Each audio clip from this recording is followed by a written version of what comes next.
Bismillahirrahmanirrahim. Assalamualaikum warahmatullahi wabarakatuh. Salam sejahtera untuk kita semuanya. Selamat berjumpa dengan saya di channel YouTube JKT Bonsai, Jejak Kesuburan Tumbuh. Pada kesempatan kali ini saya ingin mengajak kepada kawan-kawan sahabat saya yang mempunyai hobi yang sama dengan saya, yaitu tentang bonsai atau hobi memelihara, menikmati bonsai. Kali saya ingin merestorasi bahan bonsai waru merah hasil cangkokan dari sebesar jempol tangan. Kala itu saya belah batang sampai kita lakukan pelintir hingga sampai saat ini kurang lebih usianya, kalau tidak salah prediksi saya, kurang lebih hampir 7 bulan. Untuk itu mari kita saksikan hasil pelintiran tersebut setelah kurang lebih waktu 7 bulan. Selamat menyaksikan. Ini saat ini saya sedang berada di dalam di area kebun yang lumayan cukup kecil lah, tapi bisa digunakan untuk melakukan pembesaran terhadap hasil stek. Kali ini saya akan, yang saya sampaikan tadi, akan saya angkat. Ini posisinya saat ini masih tumbuh liar di dalam semi ground atau ember yang kecil. Kali ini akan saya restorasi. Ya, mohon maaf karena ini matahari sudah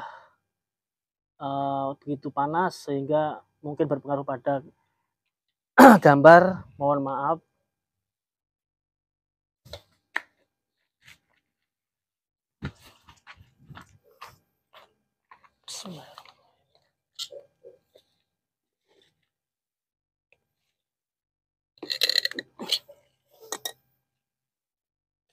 Ini akarnya sudah banyak menyengkram ke dalam tanah.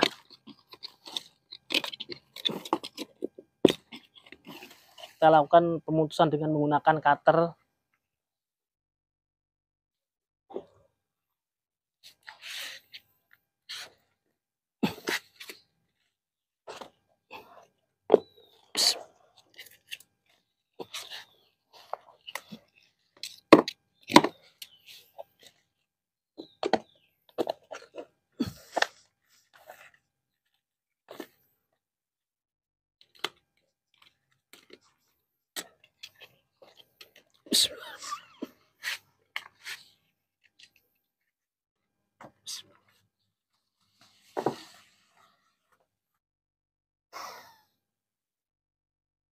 Ini adalah waru merah yang saya maksud. Kondisinya yang baru saya angkat dari semi ground di kebun. Ini masih ada ganjel-ganjel batu. Kenapa ganjel batu? Karena banyak, untuk melindungi media tanam dari ayam. Itu kondisi seperti ini. Nanti selanjutnya kita lakukan pruning biar agar mudah untuk dilihat.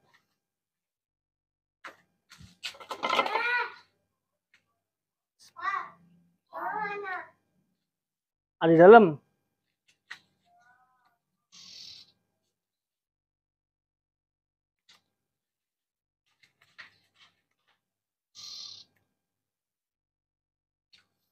Ini posisinya terlihat layu, saudara-saudara, karena cuaca terik matahari sangat panas sekali. Sebenarnya untuk lakukan restorasi itu cocoknya pada sore hari untuk menghindari stres. Namun karena ketidaksabaran, karena hobi sudah tangan gatelan ingin melakukan restorasi, maka apa boleh buat, tidak peduli ada matahari.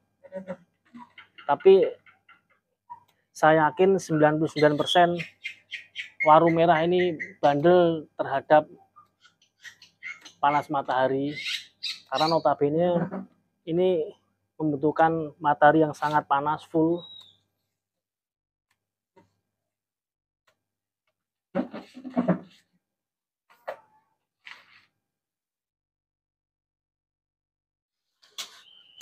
hingga sampai saat ini kita ukur tingginya sampai berapa ini, sampai 130 cm. Nanti akan tetap kita pelihara, kita manfaatkan ini sebagai bahan kembali, bahan cangkokan. Yang kedua, kenapa tidak dipotong? Karena jika nanti ini dipotong akan berpengaruh pada kesuburan daripada akar dan pembesarannya akan berpengaruh ketika ini dipotong. Namun ketika nanti pembesaran atau kesuburan yang kita inginkan sudah tercapai, akan kita lakukan pemotongan di area sini, seperti itu.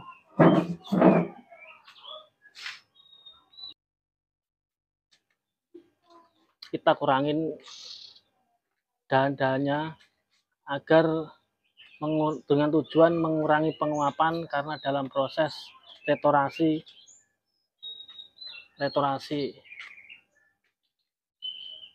mengurangi stres dan mengurangi penguapan, kita lakukan pruning.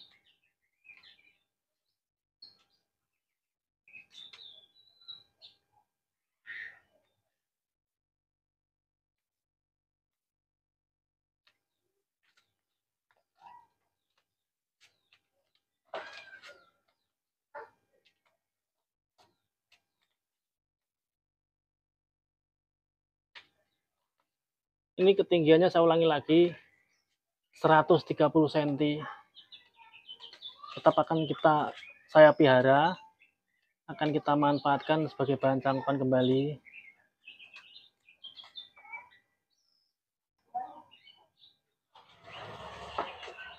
Ini sebagai penguat agar tidak menyuntai ke bawah, kita lepas sementara, nanti kita pasang kembali. Setelah kita lakukan pruning, kita lakukan pengurangan daun, kita akan lakukan pengangkatan, penggantian media.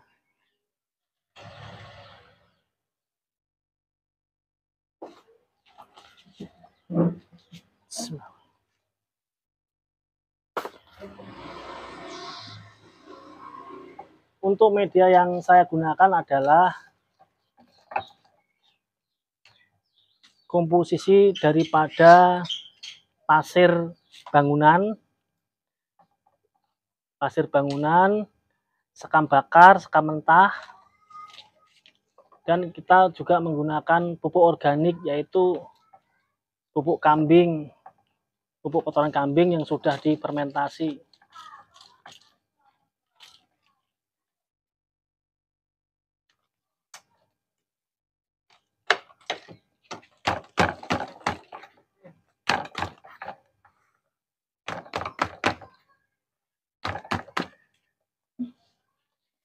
Ini adalah penggantian media yang ketiga kalinya. Yang pertama adalah di polybag, kemudian yang kedua di ember yang saya lakukan ini, kemudian nanti yang ketiga kita pindahkan ke media tanam yang lebih besar dengan tujuan untuk memperbaiki kualitas kesuburan tanah, sehingga akar-akar yang tumbuh subur itu lebih leluasa dan lebih cepat tumbuh subur ketika kita letakkan di semi ground nanti. Itu. Jadi kita memperbaiki kualitas media dengan kuantiti yang lebih banyak medianya, dengan tujuan mempercepat pembesaran. Nah, untuk cacing-cacing ini perlu kita buang. Cacing ini akan memakan nutrisi daripada pohon kita. Ini artinya tandanya memang medianya subur, namun tetap kita buang karena posisinya bukan di ground, semi ground.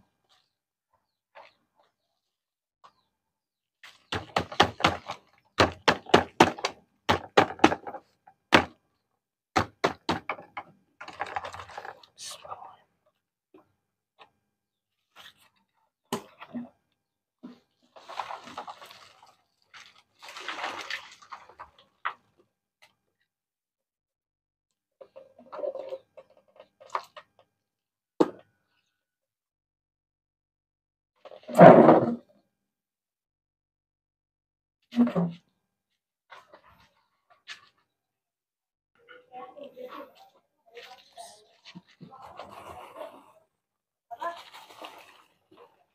ini masih ada jejak sebagai alas agar akar tunjangnya tidak ke bawah, lurus vertikal ke bawah, agar samping kita berikan alas ini.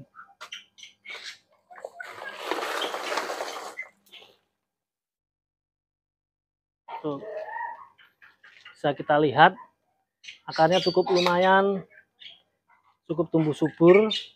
Nanti ini akan kita program tahap yang kedua. Itu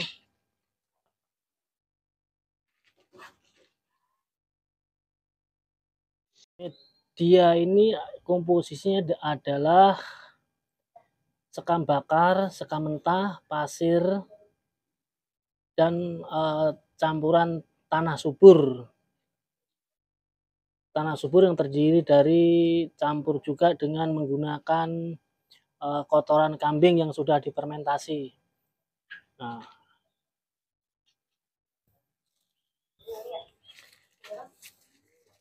lalu selanjutnya kita menggunakan sebagai tatakan untuk memprogram akar tersebut tidak lari kemana-mana. Kita tambahkan ini daripada komposisinya yaitu tanah liat, tanah lempung, untuk menghindari akar tunjang yang vertikal ke bawah, sehingga akar dapat terprogram dengan sempurna, artinya ke samping kanan, samping kiri, artinya 4 sisi bisa berputar seperti itu.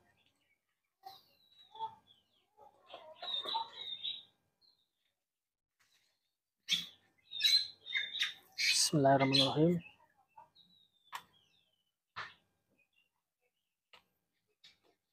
Ini sengaja akar tidak kita seleksi akar-akar yang menyilang, kita buang akar-akar yang di atas.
Oke, setelah itu kita tambahkan salep kambiun agar aman dari jamur dan mengurangi penguapan.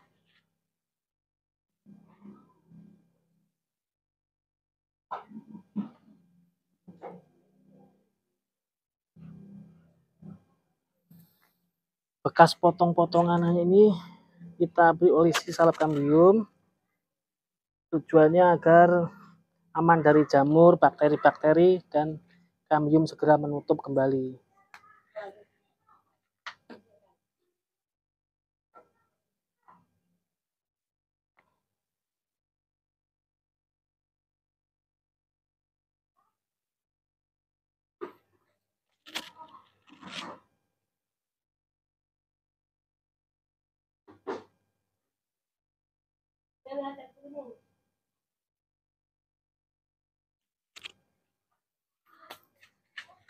Astagfirullah, ini ketimbun sini.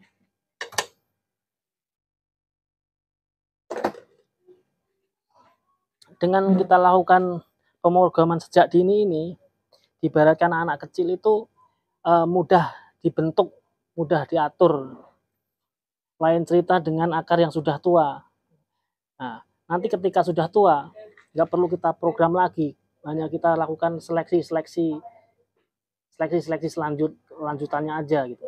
Karena kalau sudah tua itu biasanya susah diatur, mau nggak mau kita evaluasi, kita eliminasi mana yang dibutuhkan dan mana yang tidak dibutuhkan, seperti itu kira-kira kalau diibaratkan anak manusia, seperti itu.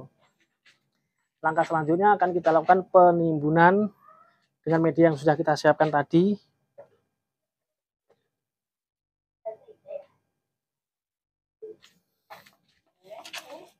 Bismillahirrahmanirrahim.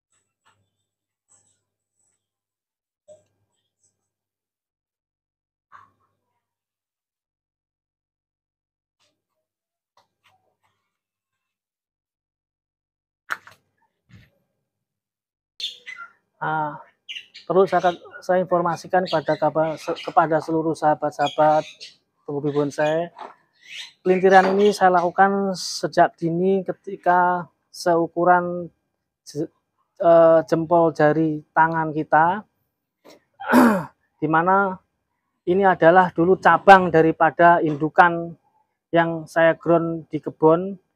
Kita lakukan cangkok, kemudian setelah cangkok berhasil tumbuh, kita lakukan pemecahan batang, lalu tahap selanjutnya kita lakukan pelintiran. Awalnya dari batang indukan. Nah, indukan tersebut dulu,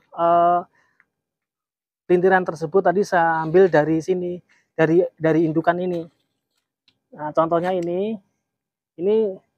sebelum kita cangkok, sebelum kita cangkok kita belah dulu, kemudian setelah itu kambium menutup, kita lakukan pencangkokan, kemudian kita lakukan pelintiran. Nah, ini daripada indukan yang tadi, seperti itu. Lalu agar tetap bisa berdiri tegak, kita lakukan pengaman atau penguat agar tidak yuntek ke bawah, ke ganjel. Dan ini kita bisa menggunakan tiang atau penguat agar tetap berdiri ke atas, agar mudah mencari sinar matahari. Karena kalau yuntek ke bawah itu kecenderungan dibanding dengan tegak ke atas itu kesuburannya lebih cepat daripada yang tegak ke atas.